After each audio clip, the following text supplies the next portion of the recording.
ITC की latest biggest खबर।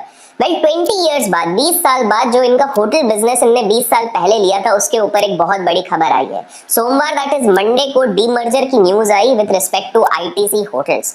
आप लोगों को बता दूं कि इस खबर के अनुसार दोनों का डीमर्जर होगा। आईटीसी होटल्स में आईटीसी का 40% स्टेक होगा, बल्कि जो बाकी 60% रहेगा वो जो नॉर्मल स्टेक होल्डर्स है या शेयर होल्डर्स है, बेस्ड ऑन द कैपेसिटी जिसपे वो अपनी शेयर होल्डिंग करते हैं उसके हिसाब से वो डिस्ट्रीब्यूट हो जाएगा।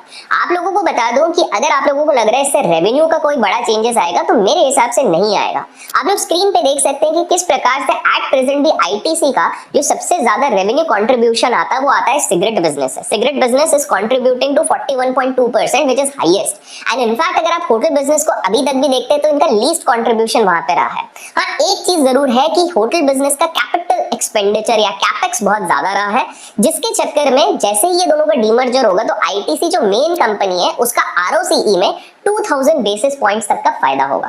पहले आप लोगों को बता दूं कि अनाउंसमेंट के जस्ट पहले ब्रीफली आईटीसी ने सरपास किया था एचयूएल को, हिंदुस्तान यूनिलीवर को, as the most valuable Indian packaged consumer goods company. HUL $6.12 trillion पे था, वहीं पर आईटीसी $6.22 ट्रिलियन पे आ गई थी। अब आप लोगों को ये समझना पड़ेगा कि क्यों आईटीसी डीमर्जर होने के बाद भी 40% स्टेक होल्ड करना चाहती होगी अपनी होटल कंपनी में। कायदे से तो उसको पूरी तरीके से छोड़ देना चाहिए। वो इसलिए because of that British American tobacco company, जिसका आईटीसी में अच्छा खासा स्टेक है, वो नॉन कोर बिजनेस में इंटरेस्टेड नहीं रहेगी। तो जाहिर सी बात है कि जैसे ये डीमर्जर होगा, आईटीसी को डायरेक्ट कहीं दैट अपना पूरा स्टेक बेच के इसको बेच के ना निकल जाए, और इसलिए अपनी कंट्रोलिंग राइट रखने के लिए आईटीसी वहां पर अपना कंट्रोल जमा रही है। इस तरह के बाय द वे क्विक विश्लेषण के लिए लाइक अभी तक नहीं किया तो लाइक जरूर कीजिएगा। नेक्स्ट चीज, इसका इंपैक्ट क्या हो सकता है एनालाइज करने की कोशिश कर सकते हैं। देखिए, काफी सारे लोग बोल रहे हैं कि इसके कारण बहुत बड़ा क्रैश आ जाएगा, काफी लोग बोल रहे हैं 200 पे आ जाएगा, कुछ लोग बोल रहे हैं 700 पे चले जाएगा। मैं आप लोगों को बता दूं कि केवल इस न्यूज के कारण now there would be negligible impact.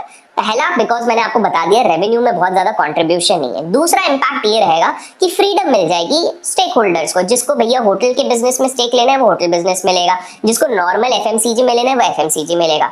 तीसरा ये इंपैक्ट होने वाला है कि इसके कारण आईटीसी के बिजनेस में वोलेटिलिटी कम हो जाएगी, बिकॉज आईटीसी धीरे धीरे एसेट लाइट स्ट्रैटेजी में चल रहा है। होटल का बिजनेस काफी वॉलेटाइल रहता है, जैसे कि दिवाली दशहरा के टाइम पे बहुत पीक पे चल जाता है, फिर कोविड आ जाता है तो घट जाता है। तो ऐसे में 120 होटल्स, 11,600 रूम्स वाला आईटीसी होटल का पूरे चीज, जो कि 20% से ज्यादा कैपिटल यूज करता था आईटीसी का, लेकिन केवल 5% से भी कम का रेवेन्यू देता था, बहुत ज्यादा इसका इंपैक्ट नहीं पड़ेगा। जिन लोगों को होटल बिजनेस में इंटरेस्ट होगा उनको ऑब्वियसली मोस्ट लाइकली डिस्काउंट में इनिशियली मिलेगा, जिनको एफएमसीजी में इंटरेस्ट है वो वैसे का वैसा रहेगा। फंडामेंटल्स में बहुत मेजर चेंज नहीं होगा। तो जितना ज्यादा हाइप मच रहा है, देखिए कभी कभार थोड़े से एनालिसिस अगर कर लें तो उतनी हेल्प आउट हो जाती है। वैसे इसी तरह के क्विक विश्लेषण अगर आपको पसंद है तो लाइक और शेयर जरूर कीजिएगा। कमेंट्स में आपको क्या लगता है आने वाले 1 साल में आईटीसी का क्या टारगेट हो सकता है वो जरूर बताइएगा। चैनल को सब्सक्राइब नहीं किया तो सब्सक्राइब करके बेल आइकन क्लिक कीजिए।